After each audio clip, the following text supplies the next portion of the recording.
Hello everyone, in today's video I'm going to be talking about my top 5 favourite football shooting games that you can play.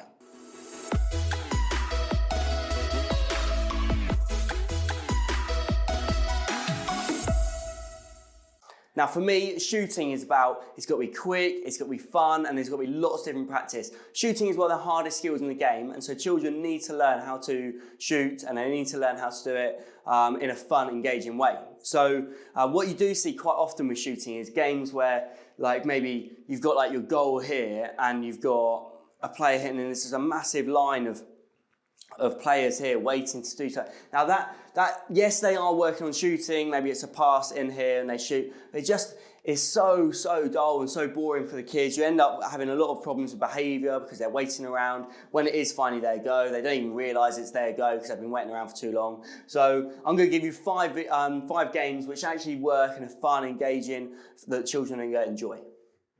So the first game is Diamonds Are Forever. Now, in Diamonds Are Forever, you've got your normal football pitch, but what you do is you just draw in the corners of the pitch. And in doing that, it creates all of these dead areas here where players can't move and can't go. And it makes players have to play centrally. They have to work on how they go cut in and get into the centre of the pitch. So this works really well. And a lot of shooting games and stuff, it's about creating the right environment so that children can actually find the shooting opportunities. So if you're allowing them to keep playing it out wide and stuff, then it doesn't really work as well. Whereas if you can actually play a game like this where they're forced to play centrally, you're going to see a lot more shots. As well, something I'll touch on in all of these 5 games is about when you're doing shooting, the length of this pitch shouldn't be massive. It should be short. It should be nice and short. So almost if the player gets the ball here, they should be able to shoot because it's that close. You know, it depends on the age group of the children, but that's a massive thing. As well as that, if you're doing shooting, if you've got 7 players, you're playing like 7v7, then you're obviously going to find that a lot of the time that only one person can shoot at a time in a match, in a game like this. So what you might create is 2, 3, 4 pitches. So you've got 2v2s. Now in doing that, your children are going to find themselves in position to shoot a huge amount more time. So think about the number of pitches that you're running, and also think about the amount of space that you're going to give them in these wider areas. Okay, so game number 2 is called The Goals Keep Coming. Now, like I said earlier, you don't want kids waiting around for a long time. So what I do here is I'll have maybe 2 players on each area here, and then outside of the box, I'll have 2 players on each side here. Now, what happens is that these players will always have the balls, so there'll be a stack of balls all the way over here and a stack of balls here. And these players will pass the ball, and you're looking for like the nicest, softest pass to initially anyway, as you start the session, so that the pass comes in, this player comes forwards, and they have a shot at goal. If you've got a goalkeeper, brilliant. If you don't have a goalkeeper, can you put cones in the goals? Can you hang bibs in the goal for them to try and hit? Once they've had a shot, they swap around. So once he's shot, he then becomes the passer, and this player goes out and attacks.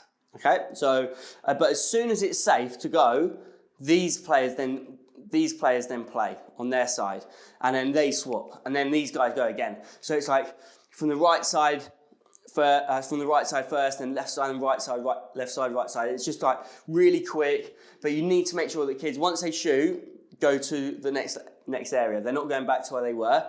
They're going to the next area, and so you're working with these as a player, as a setup, and those guys as a setup as well. So they should never be going outside of their setup. All right, so that works really well. Now, once you've got the understanding of that into your session, then you need to start thinking about, right, how can you make this harder? Okay, so the first thing you could do is maybe these players, they have to pass the ball in a little bit firmer, so there's a little bit more pace on the ball. So what that creates is these guys can't just have a lovely shot first time, they might have to control it, and then they've got to get the ball under control, thinking about can they push it forwards and sideways, because that will set them up for a nice shot, and then they're shooting. The ball might be clipped in, depends on the ability. You might be able to clip the ball in. If they clip it in, they've got to get it under control, get it on the floor, and then shoot. And another thing you can do is once they've passed it in, they then become a defender. So the attacker, it gives them that, they haven't got the time in the world. So they've got to, the ball goes in, attacker gets it under control. Can they get the shot off before the defender? If they can't, then it's a 1v1 and then trying to find that space. You've got to work with the ability that you've got. Start easy, build it up. Even if you're working with adults, to be fair on that one, it's like just let them start easy. Okay, nice and close to the goal, and then gradually you can make the distances bigger and so many different things that you can do. So that's a game that I really like. I love doing that. But again, if you've got 16, 20 children in your session, you need to set up maybe 3 or 4 of these just to make sure that the session is still flowing and it's quick and it's moving. Okay, so yeah, just make sure you don't So the last thing you want is like lines and lines of kids so they're just waiting because it just doesn't work. All right, so that was my second game. Next up is a game called Numbers. Now, if you've done a holiday camp with uSports before, you would have seen Numbers, but this is a really fun game. Kids absolutely love it. And what you're going to do is you've got 2 teams. So you've got one team who are waiting over here, and you've got another team who are waiting over here on a cone as well. Okay, so you've got your team here and team here, and you number them 1 to 3. And what I would recommend is your strongest player. It doesn't matter whether you call them 3 or 1, but your strongest player on this team is 1, and then your strongest player on this team is 1. Okay, because they're going to be playing against each other. So when you call out number 1, they have to go and this player has to go and touch his goal or her goal. Okay, you've got to touch the goal, and then the coach will play a ball in, and it's got to go in there. So then they're running in. And the rule is they can't shoot first time, because if you both come in at the same time and they both try and smash it, it's a little bit dangerous. So they have to take a touch first. And again, make the pitch really short and small so that even if they're here, they can still shoot. You know, it's got to be really close. And you're working on shooting. You're not working on dribbling. You're not working on 1v1s. You're trying to create opportunities for them to shoot. So get them past, and then get that shot off. Then what you can do, once you've built this, you can do number 1 first, then number 2, and number 3. And then you can start mixing it up, call out number 1 and 3 at the same time. You know, by the time you get to the end, it's like 1, 2, and 3. Again, I'd probably do this with maybe like maximum 6 or 8 children, but more than that, you're setting up another pitch, and they're doing the exact same thing at the same time, the same numbers, but they can't be waiting around, and especially if it's cold, they can't be waiting around because they're going to get cold. They're going to lose focus. So make sure you're moving it quick.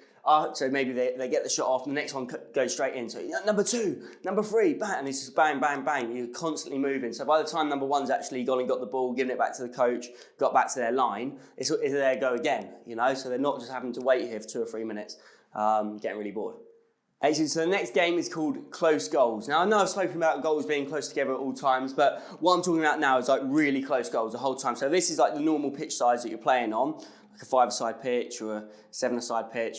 What I want you to do is just split it and just add goals here. Okay, and the same on that side. Out there as well. Okay, but again, this is like 1v1, 2v2 stuff, really small-sided games, and their goals are always close enough for them to shoot. And you've got this going all the way up the pitch. You know, if you don't need the whole pitch, just, you know, don't use it. But 1v1s and 2v2s, and it's just these close goals, constantly encouraging children. When they get the ball, can they shoot? They got to imagine that they're in the penalty box, and how can they shoot as soon as they get the ball? So you're talking about, you know, just that. Pretend to go one way, go the other way, bang, once the space is there, you shoot, okay?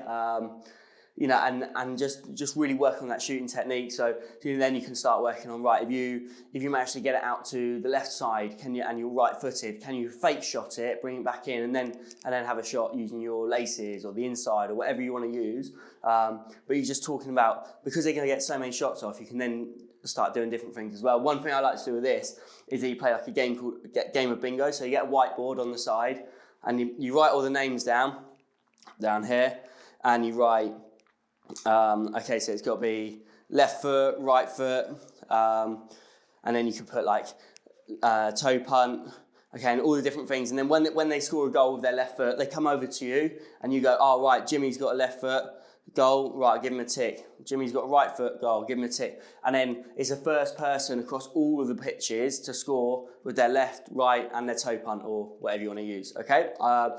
So yeah, that works really nicely, and it's shooting, it's a close game. Shooting does not have to be the boring long lines waiting in a long time. It's got to be quick, it's got to be fun. So definitely something you could try with that one. Okay, and next up is called the 1 versus 1 versus 1. Okay, so you're going to have your area here, and you're going to create a goal on the side, go on the side, go on the side, goal on the side. Now, before I go into that one, from numbers that we did earlier, what you could do, rather than having 2 goals like we had earlier, you got 4 goals, and you can put teams, number 1, 2, and 3, number 1, 2, and 3, number 1, 2, and 3, and there as well. And then when you call out number 1, they've got to score in somebody else's goal. If their goal gets scored in, then they're out. Okay, so that's one thing. But anyway, back to 1 versus 1 versus 1. What you're going to have is a goalkeeper, a defender, and an attacker. Okay, and you're going to have that for that goal. You're going to have that for that goal. So they're all working as a 3. They're all working as a 3. They're working as a 3, and they're all working as a 3. And it's 1 versus 1. So all the balls will be in the middle of the area, and they get a ball, and they go try and get around their player, and then get the shot off.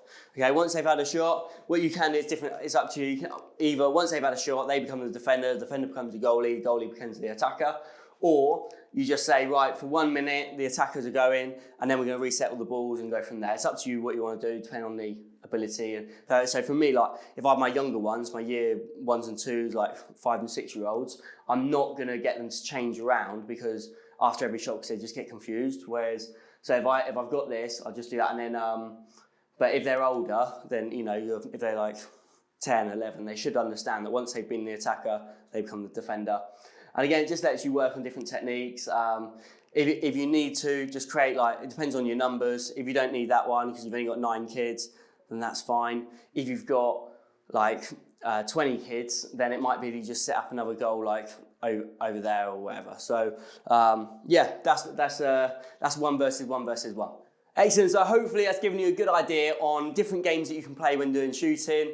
It gives you a bit of a mix up of what you might be used to and trying to move forward to a more energetic, fun, constantly moving sort of session. And that's exactly what you want. That's what children want. They don't want to be standing around, especially when it's cold, waiting to shoot and have one shot against someone and then they have to wait for ages. They want games where they're constantly shooting. It's nice and fun. Lots of small-sided games, lots of games where the pitches are close together, but experiment, see what you like, see what you don't like. Hopefully you've learned something in today's video. If you have, drop me a like, because it makes a big difference when other people search for shooting games, and also subscribe as well if you've enjoyed the content. Thank you very much, and I'll see you in the next video.